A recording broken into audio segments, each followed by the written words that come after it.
Hello, people of YouTube. My name is Steve Gray, and thank you for watching. It's been a while, but I brought back the old Dragon Ball Z wall scroll. I actually have it hanging off of one of my light stands. So I was like, you know what? I'm not using the light stand right now. Screw it. I'll do that instead. Throw it in the background for some ambiance. But today we're talking about My Hero Academia, Season 5, Episode 6, Class 1A versus Class 1B. 1B's team, you have Kendo, which has the giant fists. She's kind of the girl. Everybody knows Kendo. You got Kuro, which he can go into dark stuff. Komori, she has the abilities to put mushrooms on everything, which is kind of creepy. Something straight out of a horror movie that they mentioned. Then you have Fukudashi, who is literally a comic book bubble. Like his head is a comic book bubble. And I find that hilarious. And he can be like, bam, wadoosh, skapow. And things literally manifest and like create giant walls. Like literally text comes out of it. Literal text comes out of his mouth is the best way to describe that. Class 1A, you're going to have Momo. You're going to have Toru, which is Invisible Girl.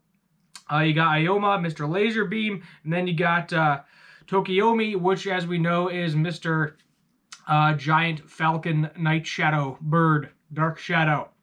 And as I kind of expected, Class 1B won. Yeah, I mean, it makes sense to have Class 1B win a couple of matches, and Class 1A win a couple of matches. Of course, Class A is going to end up coming on top in the end, because why wouldn't they? They're the main cast. They're the main characters. The biggest annoyance for this episode for me was that freaking preview again.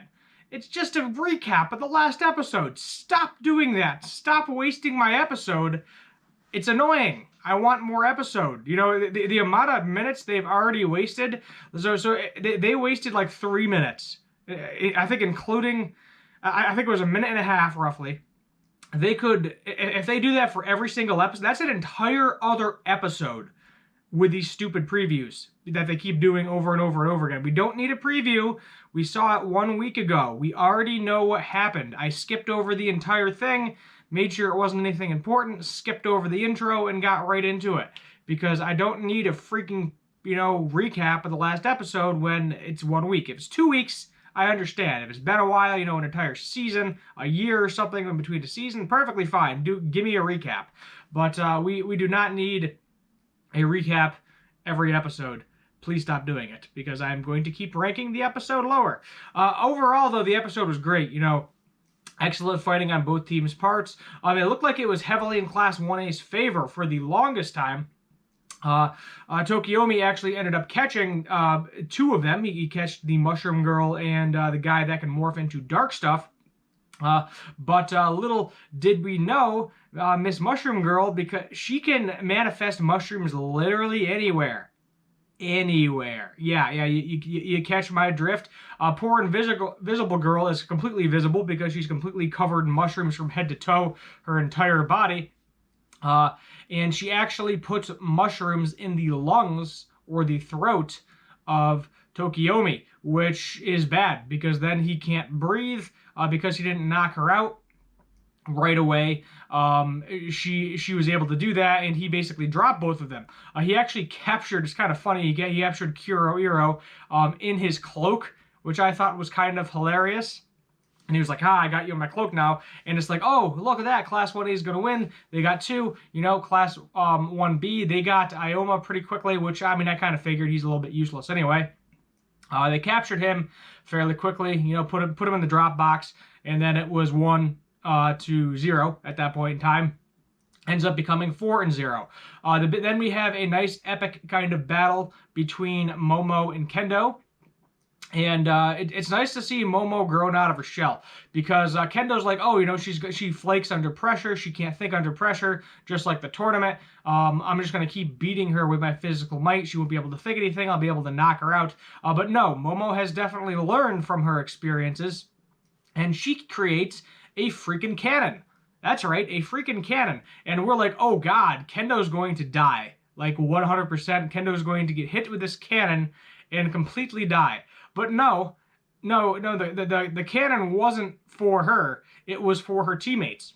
which was very nice. So she shot them with disinfectant spray, which stops the mushrooms from growing, which we learned that, the other teammates on Class 1B, they used disinfectant spray so the mushrooms wouldn't grow on them because they were literally growing on everything but the teammates. How do you do that?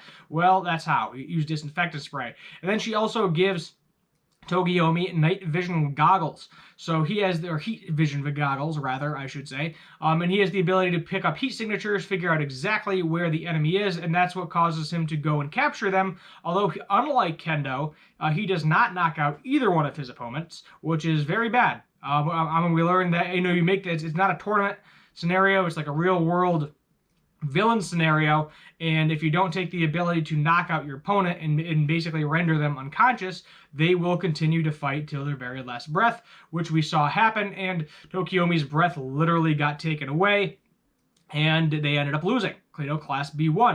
And then, of course, you have the teacher from Class 1B commentating, and you got the cute little thing where, of course, you're going to have Mina in the background saying, stop being biased, and then all the other characters are like, yeah, stop being biased too, because Mina's a fan favorite, so they got to throw her in there. A lot of people's fetishes. I'm sorry, I had to bring it up. I thought that's hilarious. Somebody did a video on that. They were like how every My Hero Academia character was, and that was what they said, and I thought it was pretty hilarious. But kind of going back to the Momo and Kendo fight, what ends up happening, takes the tank, shoots the supplies over to Togiyomi. They get them, and then Kendo, obviously being physically stronger than Momo, goes about knocking her out. But before she knocks her out, she attaches herself and the cannon to her, because Momo realizes at this point she's not going to win this fight. Physically she is not stronger than Kendo, but she's got some smarts. And she's like, if I get knocked out, I might as well be a bunch of dead weight for Kendo. And that actually ends up what's happening. She ties the cannon into herself to Kendo, extremely slowing her down, but apparently not slowing her down enough to come say Mr. Fukudashi, who is getting his ass beat by Invisible Girl at the moment. And that's literally what's happening. He can't see where she's coming from. He has to scream in order for his quirk. It seems like he has to physically scream for his quirk to take effect. And what ends up happening, ultimately, is that Kendo comes to the rescue. So it looks like Invisible Girl is going to finally get a win. She's as strong as a normal human, and I'm guessing Fukudashi is as well. He has the physical strength of a normal person, so if somebody invisible is beating the crap out of him, you can't see where the punches are coming from to block anywhere. She needs to up her strength though. Like she needs to figure out like pressure points or something, because being invisible is a very good asset. And if you can figure out pressure points or like one-hit KO type scenario where you just instantly knock out your opponent without them knowing, because she didn't really show like any advancements at all, like whatsoever. She didn't show. I mean, I guess you can't really improve being invisible. You're just invisible. I don't know if she has any other aspects to her quirk as well, maybe like a shield type scenario. We'll see her get in the future. I don't really know, but if she doesn't have the ability to physically make her quirk better, then she has to make her strength better, her agility better, so that way she can just beat everybody else that is around her, because that's her biggest asset. And it was actually kind of funny. When she was getting mushrooms growing all over, she was like, "Oh no, it's going to be showing my silhouette. How gross," or something along those lines. But it looks like there was also a little bit of a love interest in Kurohiro and Komori. It looks like he definitely was interested in her. She told him good job. And it seems like he was like, "Oh, thank you. I captured one of them. Awesome." She was like, "Yeah, great job." So Kuromuro is Moro, if I can butcher names more. She is not physically strong by any means. She's definitely a short, cute girl. That's kind of what they were going for with her character. And but if she can literally grow mushrooms in people's throats, like you're done. Like if she gets close enough to grow a freaking mushroom in your throat, how are you going to come back from that? Or poison mushrooms are also a thing. She can just poison her enemies. So her quirk may be a little weird and kind of gross in some aspects. I like eating mushrooms anyway, so whatever. I like mushrooms on my pizza and stuffed mushrooms. Mushrooms are good. But if she can just like put poison mushrooms on people and like slowly wear them down, or put mushrooms in their throat or lungs, then that's all she wrote. At least the plus side is that her mushrooms do like poof away in a couple of hours, so it's not like they're permanently there forever. they do go away. But that is a terrifying quirk. You just be like walking down the street one day and then, oh, you're choking on something. Guess what? There's a poison mushroom in your lung and you are going to die now. So long. Farewell. Auf Wiedersehen. You are done.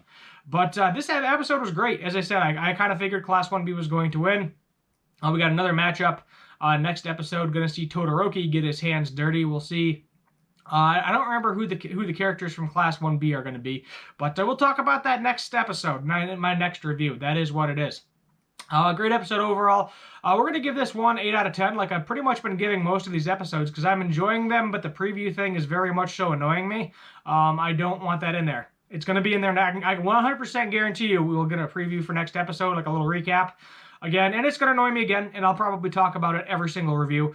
So you get to look forward to that if you watch every single one of my reviews for the next, like, what do we got? 19 episodes to go. Next 19 weeks going on.